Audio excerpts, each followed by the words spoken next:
the preview ahead of our clash at Selhurst Park to face Crystal Palace on Wednesday in the 8:15 kickoff. Before we get to that game that's coming up ahead, let's go back what happened yesterday's game after we drew 0-0 with Chelsea, which means we're still second, a point ahead of Leicester, but now a massive gap increasing of 12 points, and it could be 15 if Man City beat Wolves tomorrow night in the Premier League. They've got the first of 4 games at home. This will be their second.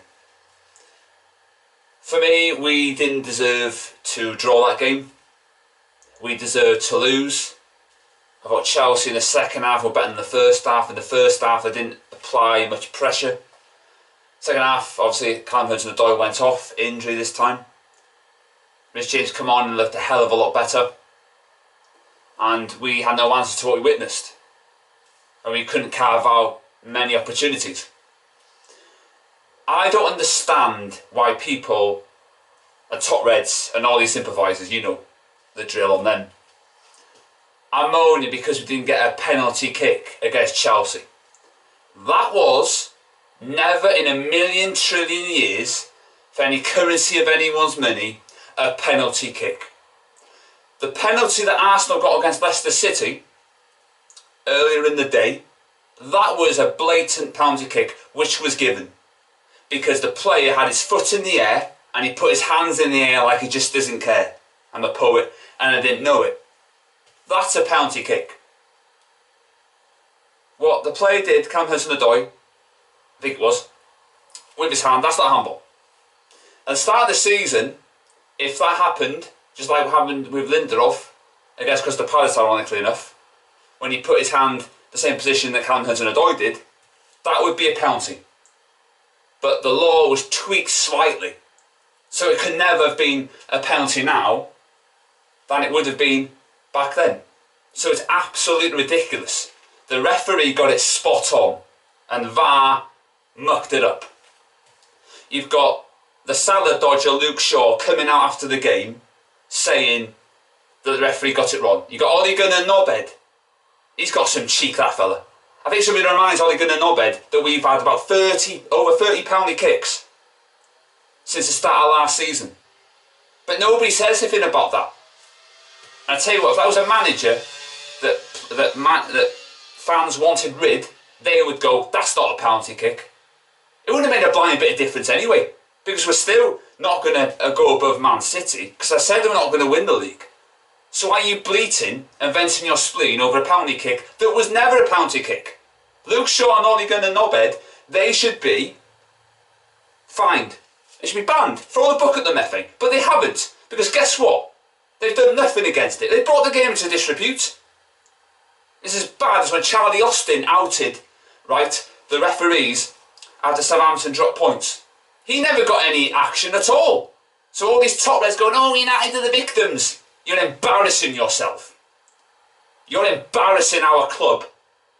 And you're celebrating that. You're celebrating no charge for those two. Disgusting. That's why we're in the mess we are. That's why we're never winning this league. Because of fans like that. They're happy for us to tread water.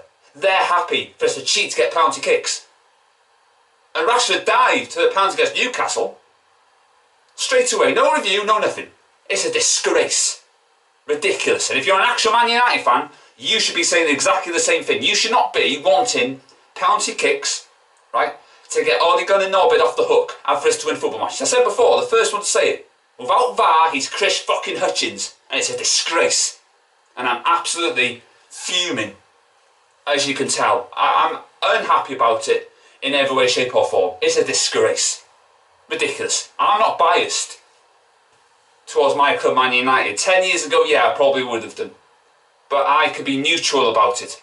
Because I hate Ollie. I've said that. I don't want him to be successful. So finishing second is not really an achievement, is it really?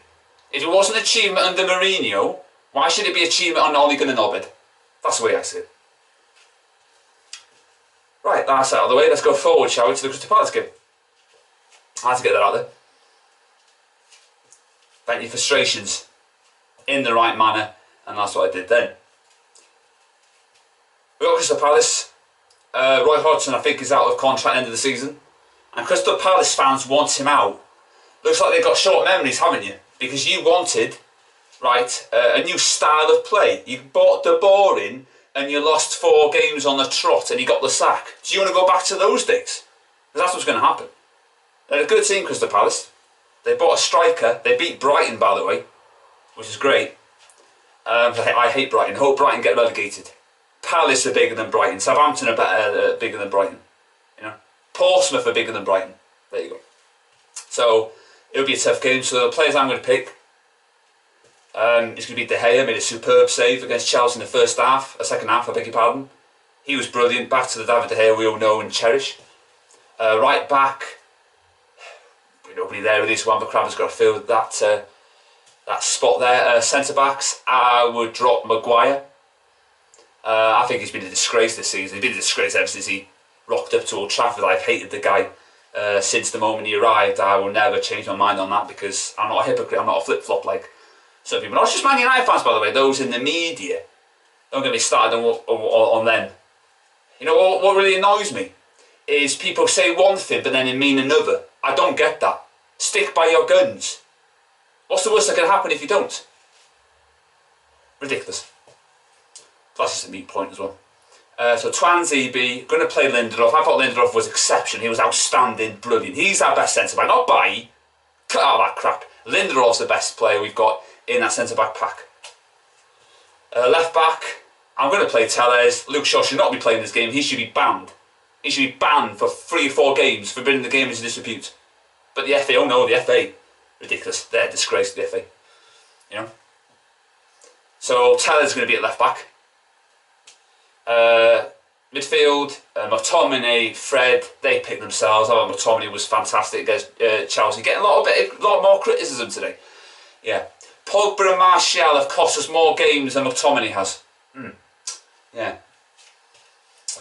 So, up front, it's going to be Rashford on the win. I thought Greenwood was shocking again. He's not going to make it at Man United. I've said it so many times. He's a lucky boy to still be at Man United, what he did, obviously, in Iceland as well.